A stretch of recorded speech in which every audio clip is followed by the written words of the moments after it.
Il s'est ouvert un atelier de renforcement des capacités ce lundi 1er avril 2013.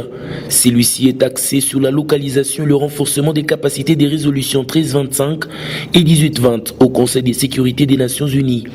La salle de l'église Jésus-Christ des Saints des derniers jours, cadre de l'atelier, a réuni plusieurs personnalités. Les femmes des institutions tant privées que publiques, les chefs coutumiers, la société civile, ainsi que les partis politiques.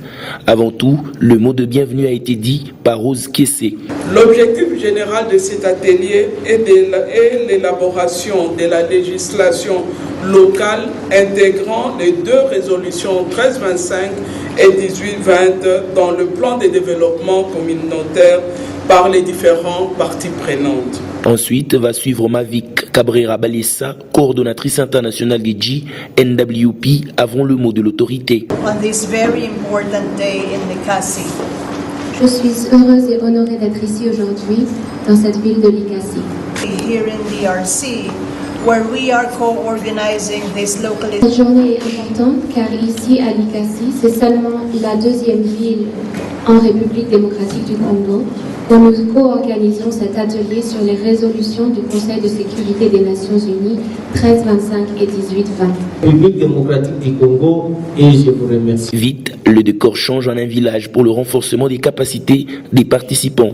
5 sujets sont traités par les intervenants. D'abord l'introduction du genre par Françoise Kat. Le docteur Mikombe à son tour va partager avec les participants sur la perception du conflit en RDC. Au troisième intervenant d'aborder la question épineuse qui est celle de la décentralisation en République démocratique du Congo. Annie Matondu intervient pour l'introduction de la résolution 1325 et 1820 du Conseil des Nations Unies. Pour boucler la série d'interventions, la dernière intervenante a présenté le plan national de la résolution 1325 en RDC. À noter que chaque exposé a été suivi par un jeu de questions. C'est sous le haut patronage du gouverneur du Katanga, le cadre permanent de concertation de la femme congolaise avec Global Network of Women's Peace Builders que se tient cet atelier du premier. Parce que moi-même, étant membre de l'association AFEJONAD, l'association qui lutte pour la promotion et le développement de la femme, je dirais que cet atelier est parce qu'il vient renforcer nos capacités et dans le domaine, et ceci peut nous aider à bien encadrer les femmes que nous encadrons normalement dans notre association. C'est une très bonne chose et nous ne pouvons que nous en réjouir. Naturellement, il n'existe que quelques tâches qui différencient naturellement l'homme de la femme.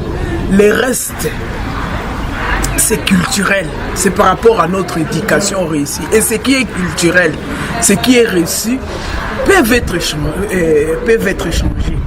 Nous voyons par exemple, à part le fait d'accoucher, d'allaiter qui n'est réservé qu'à la femme, et le fait de féconder qui est réservé qu'à l'homme. Le reste de tout ce que nous faisons comme activité, l'activité, l'homme peut le faire comme la femme peut le faire.